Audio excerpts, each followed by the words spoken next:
Hi friends, இன்றைக்கி நம்ம பார்க்க போகிறது முருங்கைக்காய் பொடி.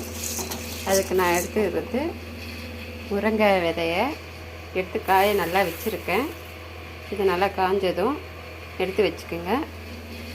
அதுக்கப்புறம் அரை கிளாஸ் துவரம்பருப்பு, கடலைப்பருப்பு, உளுத்தம்பருப்பு, சீரகம் 1 ஸ்பூன், மிளகு 1 ஸ்பூன், கடைசியாக 2 காஞ்ச மிளகாய், வரமிளகாய் இதை எடுத்து வச்சு பருப்பு நல்லா வறுத்துடுங்க.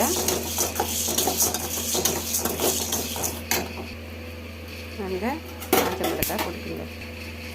அப்புறமா இந்த பூண்டு உள்ளே இருக்க விதையை காய வச்சுருங்க. அதை எடுத்து நல்லா லைட்டான பதத்தில் சூடு ஏறணும். சூடு ஏறினதும் இதை இறக்கி வச்சுருங்க. இதையும் ரெண்டுத்தையும் நல்லா ஆற வச்சுருங்க. மிக்ஸி ஜாரில் போட்டுக்கு. அதுக்கப்புறம் நான் தனியாக பவுட்ரு ஆக்கி வச்சுருக்கேன் வறுத்ததை. ஸோ அதை நான் 1 ஸ்பூன் ஆட் பண்ணிக்கிறேன். 1 ஸ்பூன் உப்பு ஆட் பண்ணிக்கிறேன். ஓகேங்களா?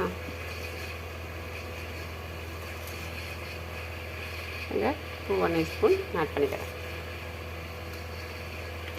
அப்புறமா பெருங்காயம் ஆட் பண்ணிக்கோங்க கொஞ்சோண்டு. ஓகேங்களா? இதையெல்லாம் ஒரு மிக்ஸி ஜாரில் போட்டுக்கோங்க. சூடு ஆறிடுச்சு. இப்போ நான் எல்லாத்தையும் மிக்ஸி ஜாரில் போட போகிறேன். ஓகேங்களா? போட்டு அரைச்சி காமிக்கிறேன். அவ்வளோதான் ஃப்ரெண்ட்ஸ், முருங்கைக்காய் பொடி தயார். இதை நீங்கள் சாம்பார் ஏதாச்சும் நார்மலாக வச்சிங்கன்னா அதுக்கு 2 ஸ்பூன் போட்டிங்கன்னா வாசனை கமகமன்னு இருக்கும்.